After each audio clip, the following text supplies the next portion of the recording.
നമുക്കറിയാം ഇസ്ലാമിക ആചാരപ്രകാരം അത് പ്രത്യേകമായ മൗലികമായ കാഴ്ചപ്പാടും സമീപനവും ആരാധനാക്രമങ്ങളും ഉള്ള ഒരു മതമാണ്. ലോകത്തെ എല്ലായിടത്തും വ്യാപിച്ചു കിടക്കുന്ന ഒരു മതമാണ്.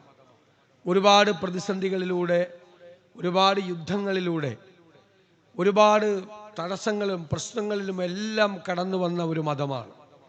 ലോകത്തിൻ്റെ വിവിധ ഭാഗങ്ങളിൽ ഇന്നും ഈ മതവിഭാഗത്തിൽപ്പെട്ട ഒരുപാട് ആളുകൾ അവരുടെ ജീവിക്കാൻ വേണ്ടിയിട്ടുള്ള അവരുടെ പോരാട്ടം തുടരുകയാണ്. ഗാസയിലും ഉക്രൈനിലും അടക്കമുള്ള ഒരുപാട് പ്രദേശങ്ങളിൽ അവരെല്ലാം ജീവിതത്തിനും മരണത്തിനും ഇടയിലുള്ള നൂൽപ്പാലത്തിലൂടെ സഞ്ചരിച്ചു കൊണ്ടിരിക്കുകയാണ്. നമ്മുടെ രാജ്യത്ത് ഒരു മതേതര രാജ്യമാണ് എന്നാണ് നമ്മുടെ ഭരണഘടന വിഭാവനം ചെയ്യുന്നത്. മതേതരത്വം എന്നുള്ള വാക്ക് ആകാശത്ത് നിന്ന് പൊട്ടി വീണ വാക്കല്ല. നമ്മുടെ 5000 വർഷക്കാലത്തെ നമ്മുടെ രാജ്യത്തിൻ്റെ മഹിതമായ ഒരു പാരമ്പര്യമുണ്ട്.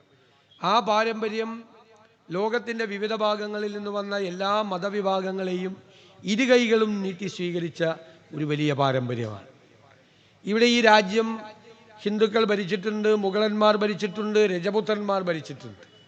ഞാൻ മനു എസ് പിള്ളയുടെ ഒരു പുസ്തകത്തിൽ വായിച്ചത്, പണ്ട് അടിമക്കച്ചവടം ഉണ്ടായിരുന്നു, മനുഷ്യരെ അടിമ വ്യാപാരം നടത്തുന്ന കാലം.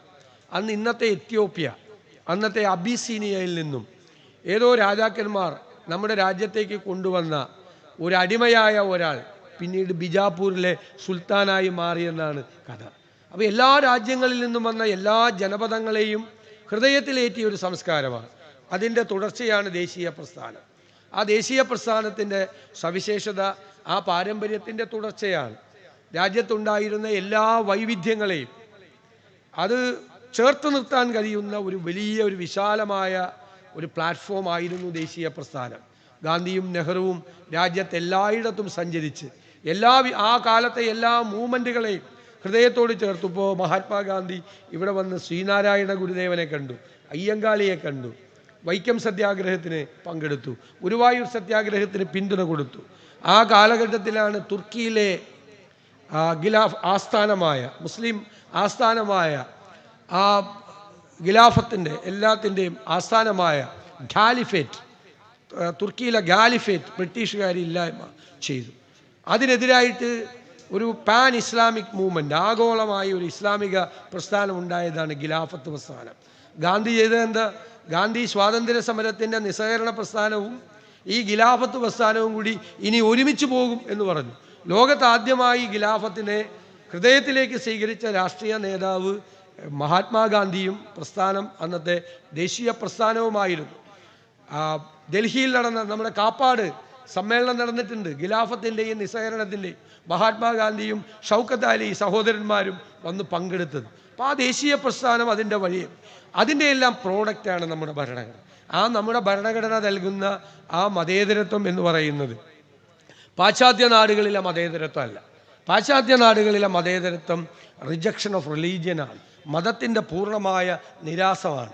ഇന്ത്യയുടെ സെക്കുലറിസം, മതേതരത്വം എന്ന് പറയുന്നത് എല്ലാ മതവിഭാഗങ്ങളെയും ചേർത്ത് നിർത്തുന്നതാണ്, മതങ്ങളുടെ നിരാസമല്ല. ഞാൻ എപ്പോഴും പറയുന്നൊരു വാചകം ഞാൻ ആവർത്തിക്കുന്നു.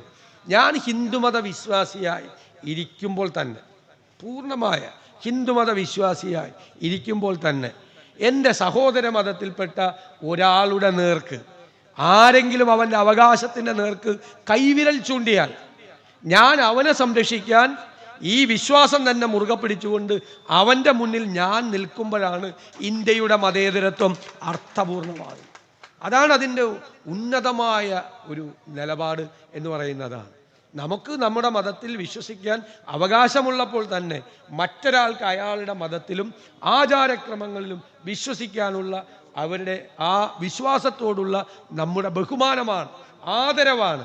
അത് സംരക്ഷിക്കാൻ അവനേക്കാൾ ആവേശത്തോടെ നമ്മൾ മുന്നിൽ നിൽക്കുമ്പോഴാണ് നമ്മുടെ മതേതരത്വം ശരിയായ രൂപത്തിലും അർത്ഥത്തിലും എത്തുന്നത്. ഇപ്പോൾ മക്കയിൽ നിന്നും മദീനയിലേക്ക് വന്നു പ്രവാചകൻ. മദീനയിൽ മുസ്ലിങ്ങൾ മാത്രമല്ല ഉണ്ടായിരുന്നത്, അവിടെ ജൂതന്മാരുണ്ടായിരുന്നു, ക്രൈസ്തവരുണ്ടായിരുന്നു. അവിടെ പ്രവാചകൻ അവിടെ ഒരു ഭരണഘടന ഉണ്ടാക്കി, മാതൃകാ ഭരണഘടന. ആ മാതൃകാ ഭരണഘടനയിൽ, പ്രവാചകന്റെ മാതൃകാ ഭരണഘടനയിൽ അവിടെ മുസ്ലിങ്ങൾക്ക് മാത്രമുള്ളൊരു ഭരണഘടന ആയിരുന്നില്ല അത്. അവിടെ മദീനയിൽ പ്രവാചകൻ ഉണ്ടാക്കിയ ഭരണഘടനയിൽ ജൂതന്മാർക്കും ക്രൈസ്തവർക്കും മുസ്ലിങ്ങൾക്കും അവരുടേതായ വിശ്വാസ പ്രമാണം അനുസരിച്ച് പ്രാർത്ഥിക്കാനും ജീവിക്കാനുമുള്ള അവകാശം പ്രദാനം ചെയ്തുകൊണ്ടുള്ള ഭരണഘടനയാണ്. മാതൃക ഭരണഘടനയാണ് ഈ മദീനയിൽ വെച്ചുണ്ടാക്കിയത്. മോഡലാണ് അതെന്ന് പറയുന്നത്.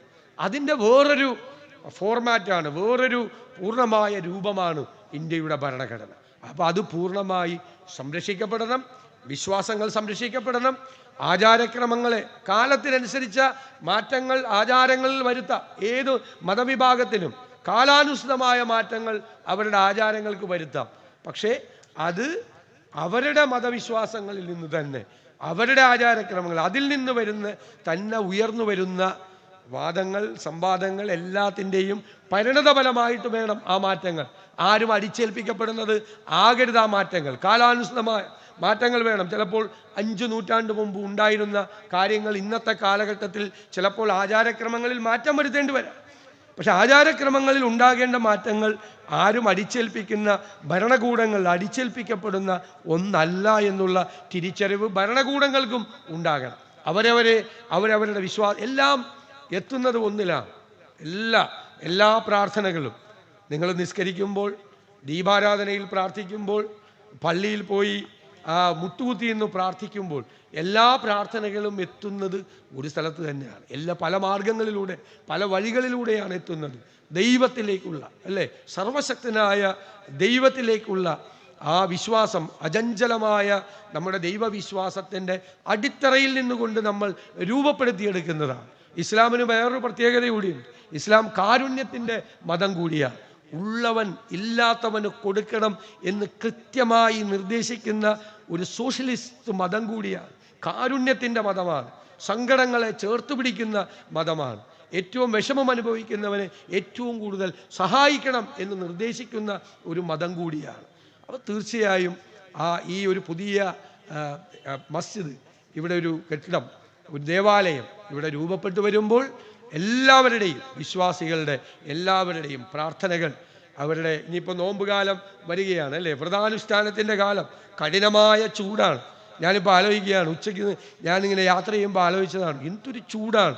അപ്പോൾ നോക്കുമ്പോൾ ടി വിയിൽ കാണുന്നു 4 ഡിഗ്രി കൂടി സെൻറ്റിഗ്രേഡ് കൂടി പല സ്ഥലങ്ങളിലും ചൂട് കൂടാൻ സാധ്യതയുണ്ട്. അപ്പോൾ അടുത്ത മാസം മാർച്ചിലേക്കാണ് നിങ്ങൾ പോകുന്നത്, കൂടുതൽ ചൂടിലേക്ക്. ഒരു തുള്ളി ഉമിനീര് പോലും ഇറക്കാതെ, അല്ലേ, ഒരു തുള്ളി വെള്ളം കുടിക്കാതെ നിങ്ങൾ കഠിനമായ വ്രതാനുഷ്ഠാനങ്ങളിലേക്ക് പോവുകയാണ്. അതൊരു പ്രാർത്ഥനയാണ്, അതൊരു സമർപ്പണമാണ്, ഒരു ജീവിതം ആണ്, ദൈവത്തിലേക്കുള്ള വഴികളിലൂടെയുള്ള സഞ്ചാരമാണ്. ഈ കഠിനമായ ചൂടിലും വ്രതാനുഷ്ഠാനങ്ങളിലേക്ക് പോകുന്ന നിങ്ങൾക്ക് എല്ലാ ദൈവാനുഗ്രഹങ്ങളും ഉണ്ടാകട്ടെ. ഈ വലിയ ഈ മസ്ജിദ് ഈ നാട്ടിലെ മുഴുവൻ ആളുകൾക്കും അഭയകേന്ദ്രമായി മാറുന്ന, എല്ലാവർക്കും ആശ്വാസം നൽകുന്ന ഒരു കേന്ദ്രം കൂടിയായി മാറട്ടെ എന്ന് ആശംസിച്ചുകൊണ്ട് ഈ മഹനീയമായ ചടങ്ങിൽ ക്ഷണിച്ചതിലും പങ്കെടുക്കാൻ കഴിഞ്ഞതിലും ഉള്ള സന്തോഷം കൂടി പങ്കുവെച്ചുകൊണ്ട് ഞാൻ എൻ്റെ വാക്കുകൾ ചുരുക്കുന്നു. നന്ദി.